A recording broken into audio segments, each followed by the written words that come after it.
In this video, I will highlight some of the features in the updated beta version of Black Diamond, a free distortion plugin. I will first focus on the magnetic hysteresis, because it's the first taste of my long-term vision to build virtual analog models that collide with modern digital features. Then I will show how to use the new features to help in modeling one of my favorite guitar pedals, the JHS Color Box. Finally, I will do a quick walkthrough of other new features and announce my plans for the official launch of the plugin. But first, let's take a look at Virtual Magnet. Air and dirt, fucking magnets, how do they work? Good question, ICP. To answer that, let's take a look at two instances of Black Diamond, with and without magnetic hysteresis enabled. First, here's without.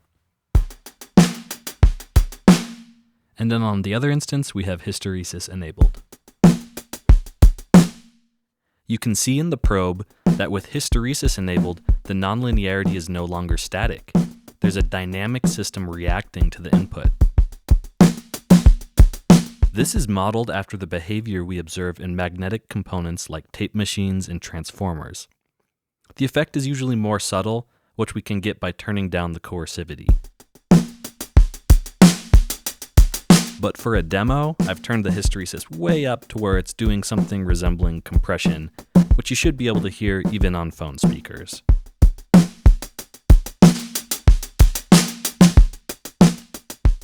Now, to be clear, this isn't a sound goodizer that makes everything more analog. A lot of analog gear has negligible hysteresis, and sometimes clean static wave shaping is exactly what you want. But other times, tight, dead drums with a little bit of tape degradation just hits the spot. So I prepared a boom bap type of loop that's just asking for this type of effect to show it in context.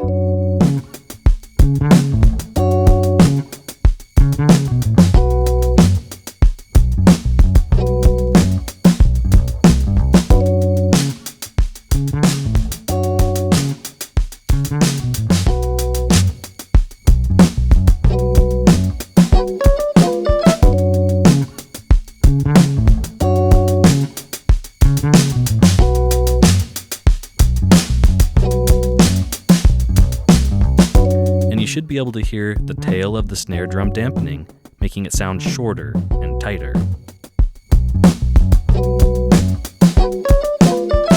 So there you go. We now have some virtual analog features entering the Black Diamond universe. And in this example, both the Jiles-Atherton hysteresis model and the transfer function that guides it are grounded in physics. But what gets me super excited is that we can edit the curve to dramatically manipulate the physics of this model, pushing the hysteresis into territory that virtual analog usually doesn't go.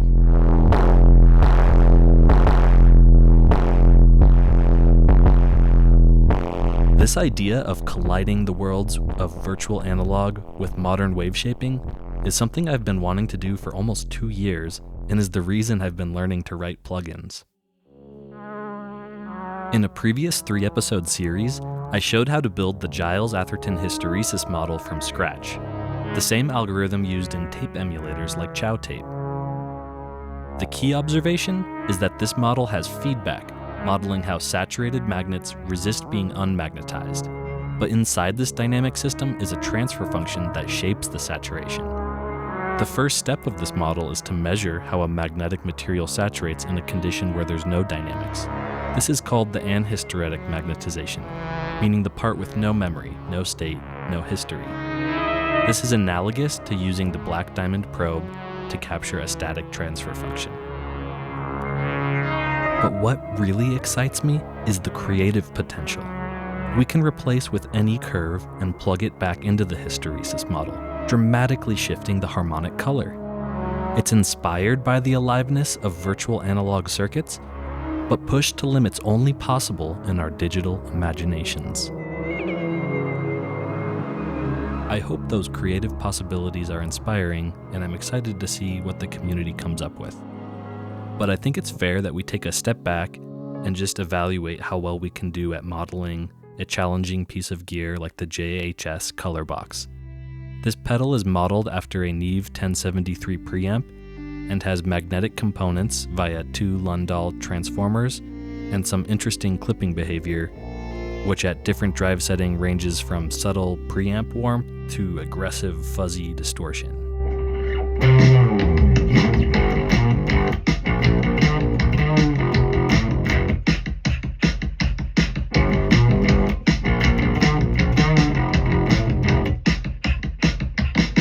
To be honest, I do not expect that our model is going to be able to clone all of the magic that is inside this box.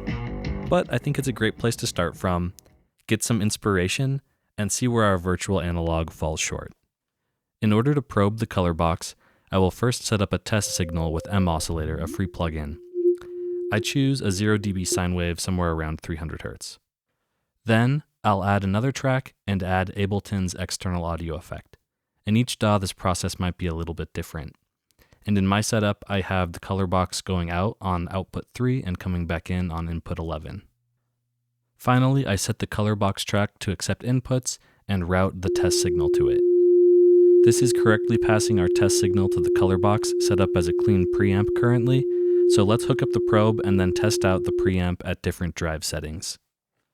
When I open up the probe, a message pops up to remind me how to configure it. We just need to set the sidechain input to before the color box. And finally, I will adjust the latency controls to compensate for the signal delay we see in external hardware. Accounting for the latency, the loop collapses to a straight line, a static transfer function. Right now, it doesn't look like there's much hysteresis in this magnetic device, but let's see if we get any other interesting behavior as I cycle through the drive settings.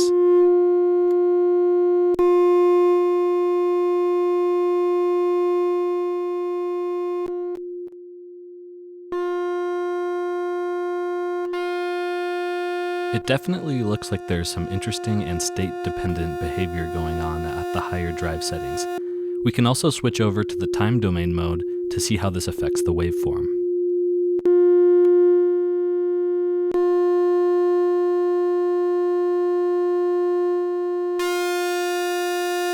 So at this point, I'm noticing that the nonlinearities are dynamic and stateful, but it doesn't look like the typical hysteresis response. There's something really interesting going on in the clipping.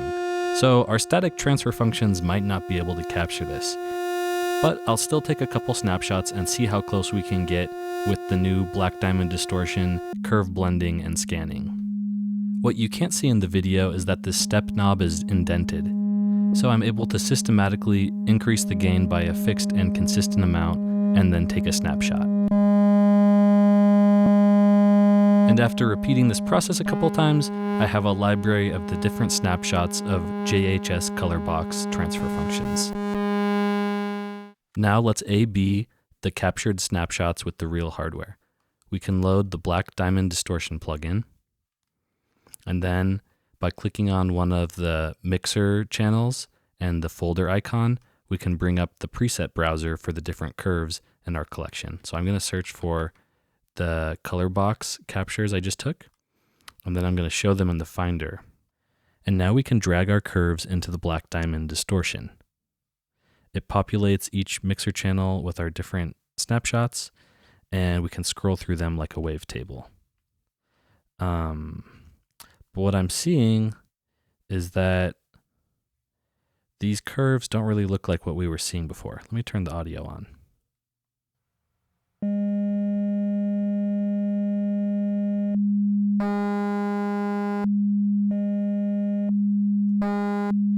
So it looks like, here, let me turn the audio back off. It looks like the actual color box has one big surge on one end of the curve, whereas since we're using static wave shaping here, everything's symmetrical. So it's kind of averaged that surge on both sides. And this is not what the hardware actually does, but I'm not going to give up yet. What I'm going to do is use some of the new clipping modes inside of the Black Diamond Distortion. So I'm going to switch over to Surge. And then that's not going to get us all the way there yet either, because we probably need to edit this curve, because I think essentially we really want to delete this and use the surge clipping before. It's kind of hard to explain. Let me just do it and you can see. So I'm going to then make this part of the curve take up the full width of our wavetable, by dragging this over here. And Maybe dragging this down. And now when I push into this, we get that one-sided surging behavior that we see in the color box. And then let me show you what that sounds like compared to hard clipping.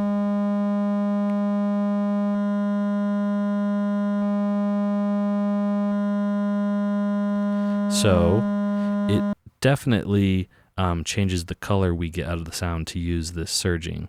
So I'm going to go through and edit all these other curves to model this behavior. All right, now we can compare the effects in context with this DI guitar signal.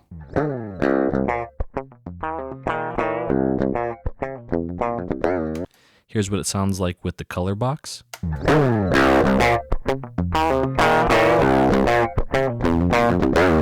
It's super harsh and aggressive, but when we hear this type of heavy distortion, our ears are really used to the kind of like filtering that a speaker cabinet would have on our sound.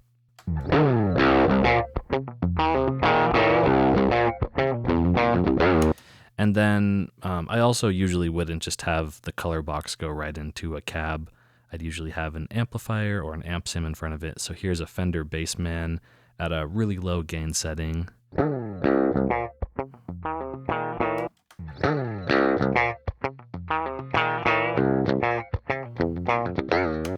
And then here is the amp sim and the color box together.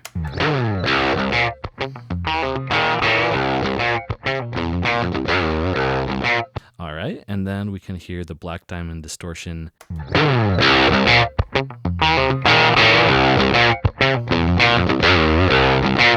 I'll leave it up to you to decide how close we got. And if there's something that you think could be improved, let me know in the comments. All of these features and more are available in the version 1.1 update for the beta release at aspeninstruments.com.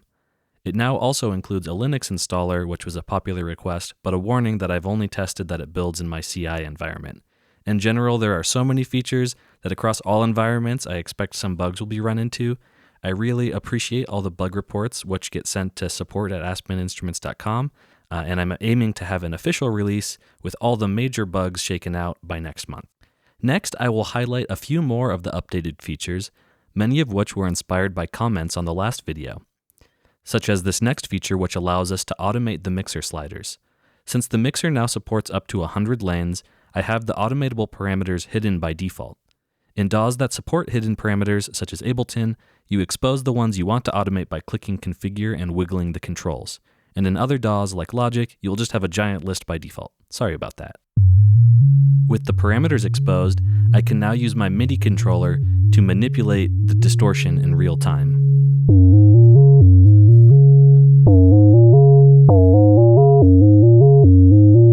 Next, I will enable the auto normalization in the gain controls. I also added gain linking, which was a popular request, but auto normalization is completely different. This control forces the wave shaper input to be 0 dB across the entire waveform, not just the peak. This works really nicely with the harmonic exciters, which expect a 0 dB input. Then, at the output, the inverse of the normalization is applied to restore the dynamics.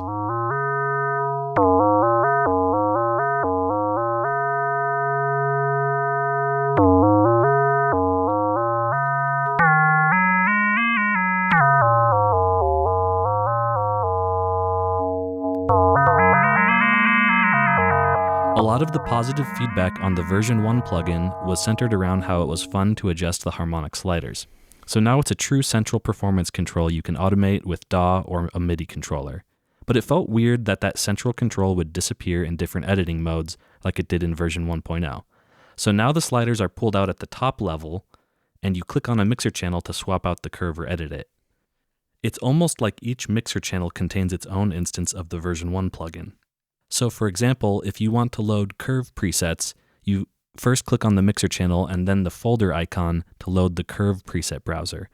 There is still a preset browser at the top of the plugin, but it now has a different purpose. It's like a system patch, saving the configuration of the different curves.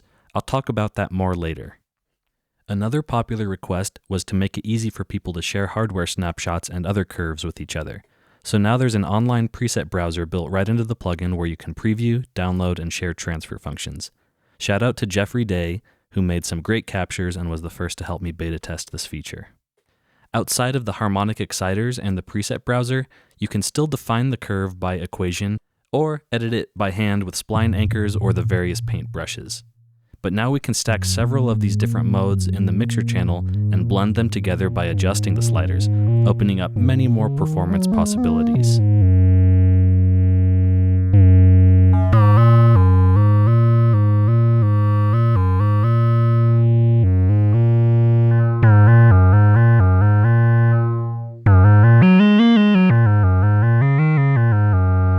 Another popular request was to be able to scan through different curves in hardware snapshots like a wavetable. This is technically possible already with the mixer sliders, but it would be tedious, so I also added a separate scan mode, which you choose by selecting Scan in the drop-down menu.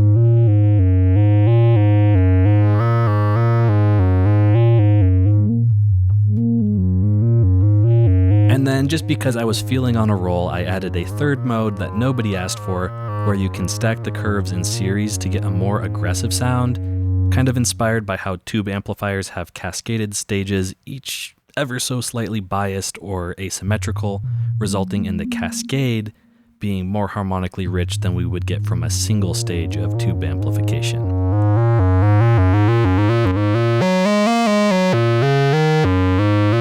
In this mode, the morph knob changes roles back to adjusting the slider amount, but here the sliders represent the gain into each cascaded stage.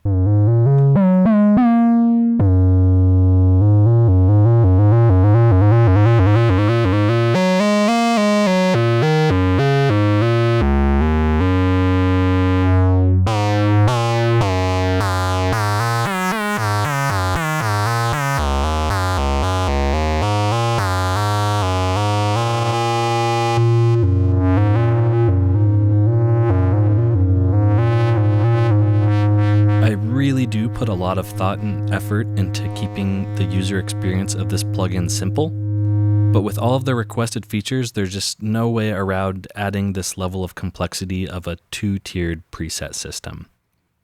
And so this is basically having presets at the curve level, like kind of in each mixer channel, having a preset of each curve, and then at the system level, a preset for how do we orchestrate all of these curves.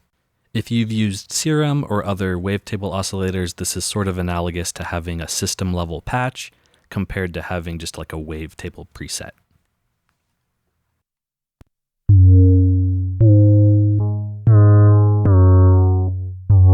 Both the individual curves and the system presets can now connect to the online preset browser.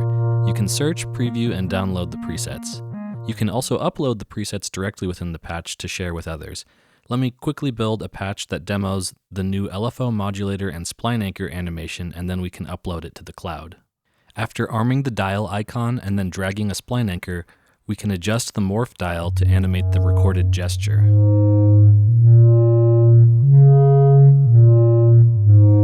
In blend mode, the morph dial also attenuates the amount of each curve in the mixer, and we can adjust the depth by dragging the depth knob adjacent to the mixer slider.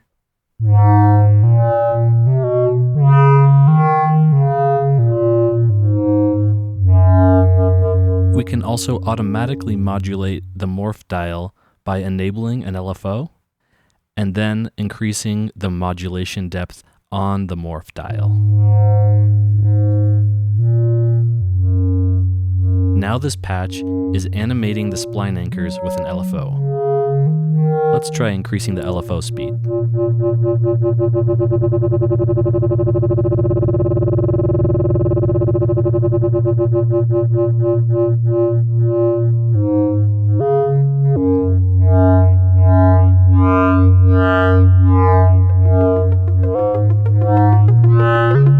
It's probably more usable at the slower speed, so let's leave it here and upload it to the cloud.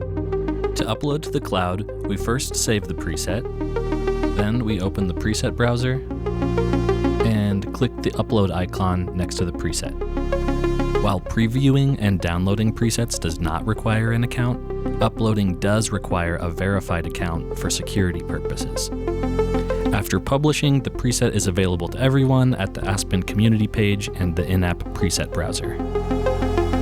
This is a perfect time to mention the call is out for factory preset contributions. For the version 1.2 official release, I'm looking for both transfer function snapshots and full system presets. You can upload your presets to the website or email me directly at john.janicek@aspeninstruments.com. I'll look for the best ones based on sound quality and uniqueness, and with your permission, I'll ship them as factory presets credited under your artist name. The motive is partially just to drive usage of the community page so that it's already alive when the plugin officially launches. But I think it's also really important to have a vetted and improved collection of factory presets that give new users a starting point. So keep an eye out for the official launch in about 1 month from today, and I'll also post a comprehensive walkthrough of all the features to go along with the official release. But in the meantime, Black Diamond beta release version 1.1 is live at astruments.com. Have fun breaking it, and thanks for washing? Fucked it up again.